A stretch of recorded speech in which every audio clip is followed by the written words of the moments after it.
ये हमारे पार्टी अध्यक्ष हैं, पेपर लिख के मैंने उनके घर में घुस गए और पूछताछ की नहीं उनसे। उन्हें पूछताछ नहीं की, ना बयान लिए उनके, और दिन में बैठे रहे वहाँ पर। आप सोच सकते हो ये पूरा पॉलिटिकल खेल है बीजेपी का, और उससे बहुत बड़ा रिएक्शन राजस्थान के अंदर गांव-गांव में पहुंचा है रिएक्शन। इनको लेने देने पड़ जाएंगे। भारत सरकार के जिन नेताओं के इशारे पर ईडी की कार्रवाई चल रही है, चाहे छत्तीसगढ़ हो, चाहे राजस्थान हो, चाहे और कोई राज्य हो। कर्नाटक में आपने देख लिया,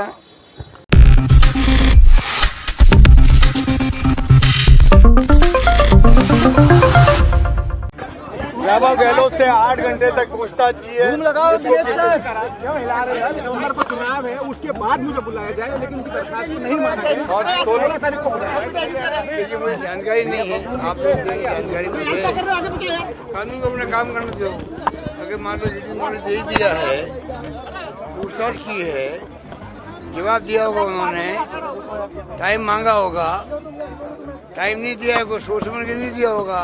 मैं कैसे कह सकता हूँ? कुछ मुझे कुछ पता नहीं है।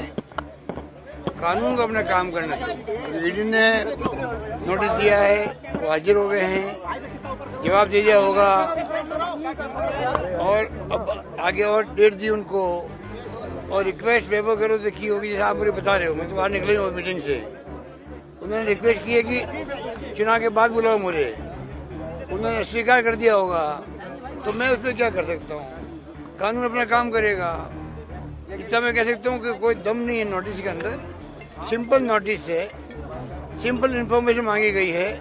जो कुछ हो रहा है पॉलिटिकल मैसेज आए, पीसी प्रेसिडेंट के छापे पड़ गए हैं, मुख्यमंत्री के सन के ऊपर छापे पड़ गए हैं, उनको बुला लिया गया है, तो पॉलिटिकली कैसे माइलेज लें उस काम को लगे में ईडी वाले, क्योंकि ऊपर दबाव उनके ऊपर है। इससे कोई फर्क नहीं पड़ने वाला। बल्कि वहाँ राजस्थान भर के अंदर जब से खबर आई है कि आपने ईडी ने बुलाया नोटिस देकर के, 12 साल पहले का केस खत्म हो चुका। खत्म केस था ही नहीं पहले बात, तो कोई केस ही नहीं था। एक मिस्टर किरीट सोमैया बोलते थे 12 साल पहले, घूम करके वो हम सुनते थे। उन बातों को लेकर बुला लिया गया।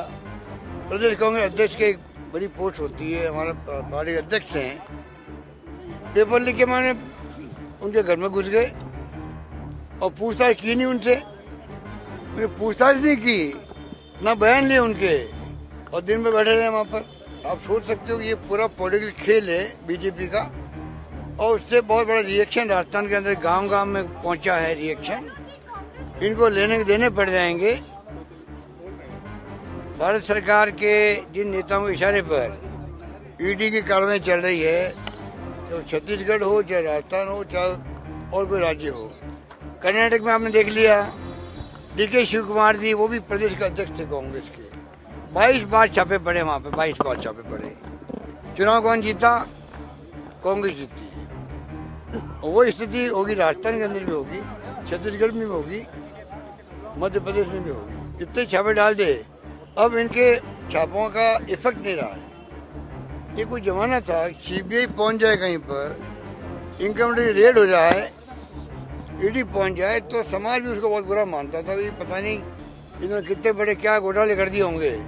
अब समाज को मालूम पड़ गया, पब्लिक को, कि ये खाली पॉलिटिकली माइलेज लेने के लिए, झूठा बदनाम करने के लिए, इशारे पे खाली विपक्षी पार्टियों के नेताओं पे छापे क्यों पड़ते हैं।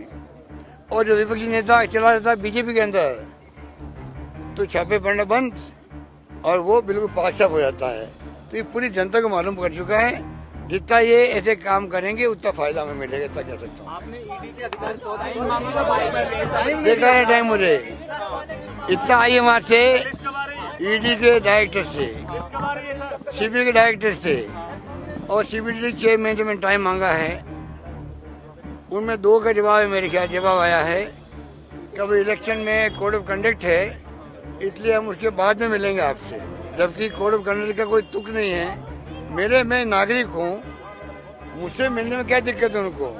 मैं मिल के अपनी बात कहता, मैं क्या महसूस करता हूँ एज ए नागरिक, बताता उनको। मैं उनके इंटरेस्ट में बताता मैं उनको। उनकी एजेंसियों की जो प्रीमियर एजेंसी हमारी है, जिसमें हमें गर्व होना चाहिए कि हमारी CBI, income tax, ED economic offences को कंट्रोल करती है। आज मैंने कहा मेहुल चौकसी हो, नीरव मोदी हो, विजय माल्या हो, आज 8-9 साल हो गए उनको भागे हुए। कई नीरव मोदी पैदा हो गए हैं, विजय माल्या पैदा हो गए देश के अंदर। उन पे ध्यान नहीं जा रहा ईडी का, इनकम टैक्स का, सीबीआई का। आप सोच सकते हैं आज कितने नए नए पैदा हो गए इकोनॉमिक ऑफेंस करने वाले। उनकी बजाय पॉलिटिकल पर्सनालिटी पे आप दावा बोल के, उनको तंग करके, उनके घरों में घुस करके, नोटिस दे करके आप देश की जनता का ध्यान डाइवर्ट कर रहे हो। जैसे कि यहाँ पे आर्थिक अपराध है ही नहीं देश के अंदर। आर्थिक अपराध मोदी ने खत्म कर दिया है। इसका मतलब क्या हुआ? आर्थिक अपराध, मोदी जी की इतनी अच्छी नीतियां हैं, इतनी अच्छी कार्रवाइयां हैं, देश में अब आर्थिक रूप से कोई अपराध हो ही नहीं रहा है, अनियमितता हो ही नहीं रही फाइनेंशियल। और खाली जो पॉलिटिशियन हैं उनके ऊपर छापे पड़ रहे हैं, पूरी तरह एक्सपोज हो रहे हैं।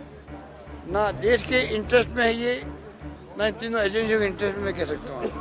ये एजेंसी काम करे, हम कुछ चाहते हैं जो एजेंसियाँ ईमानदारी से काम करके इकोनॉमिक ऑफेंस करने वालों को जेल के शिकंजे में बंद करो, सजा दो, पेनल्टी लगाओ, कुछ भी करो, हम स्वागत करेंगे उसका। जिस प्रकार से तांडव मचा रखा इन लोगों ने आतंक का, एजेंसियों के इंटरेस्ट में नहीं बात मैं कह सकता हूँ, देश के हित में नहीं है।